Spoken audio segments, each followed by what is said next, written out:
സണ്ണി ജോസഫ്, താങ്കൾക്ക് ഈ കഥ ഇത്രയും കേട്ടപ്പോൾ ഇന്ന് സഭയിൽ ഈ വിഷയം ഉന്നയിക്കപ്പെടാവുന്ന തരത്തിലേക്കൊരു വലിയ വിഷയത്തിൻ്റെ തുടക്കമായി താങ്കൾക്ക് തോന്നുന്നുണ്ടോ?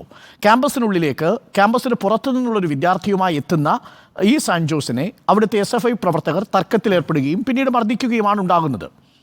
അപ്പോൾ ഈ വിദ്യാർത്ഥിയുടെ പ്രവൃത്തിയെ താങ്കൾ ന്യായീകരിക്കുന്നുണ്ടോ സണ്ണി ജോസഫ്? സെൻറ് ജോസിൻ്റെ പ്രവൃത്തിയെ?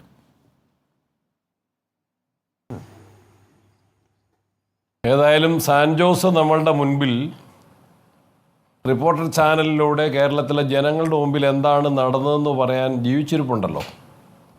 അത്രയും ഭാഗ്യം. എന്താണ് സിദ്ധാർത്ഥന് സംഭവിച്ചത്? എന്താ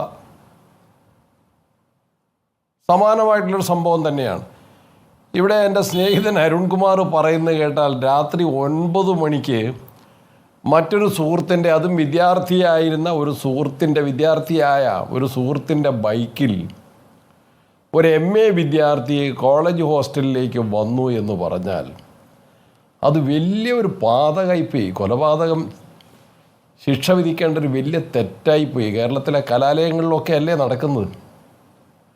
അതിനാണ് ഈ ശിക്ഷ കൊടുത്തത്. വളരെ വ്യക്തമാണല്ലോ. ഇപ്പം ഇന്ന് മുഖ്യമന്ത്രി സംഭവത്തെക്കുറിച്ചേ പറഞ്ഞിട്ടില്ല കേട്ടോ. മനസ്സിലാക്കണം, അരുൺകുമാർ മനസ്സിലാക്കേണ്ടത് ഈ സംഭവത്തിൻ്റെ മെറിറ്റിലേക്ക് മുഖ്യമന്ത്രിക്ക് കടക്കാൻ കഴിഞ്ഞിട്ടില്ല. കടന്നാൽ പൊളിയും എന്ന് അദ്ദേഹത്തിന് നന്നായിട്ട് അറിയാമായിരുന്നു. അദ്ദേഹം ഈ കുറ്റകൃത്യങ്ങളെ പൂർണ്ണമായിട്ടും ന്യായീകരിക്കുകയാണ് ചെയ്തത്. ഇപ്പം CPM പ്രതിനിധിയും ന്യായീകരിക്കാൻ നിർബന്ധിതനാവുകയാണ്. അതിനാണ് അദ്ദേഹം പറഞ്ഞ വാക്കെന്താ? പാതിരാത്രിക്ക്.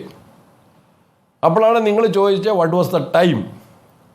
അപ്പോൾ അദ്ദേഹം പറഞ്ഞു 9-9:15 നിന്ന് ഇതിൽ പരിക്ക് പറ്റിയ ആൾ പരാതിക്കാരൻ പറയുന്നു. 9-9:15 ഒരു വലിയ കോളേജിനെ സംബന്ധിച്ച് വലിയൊരു അൺടൈമാണ്.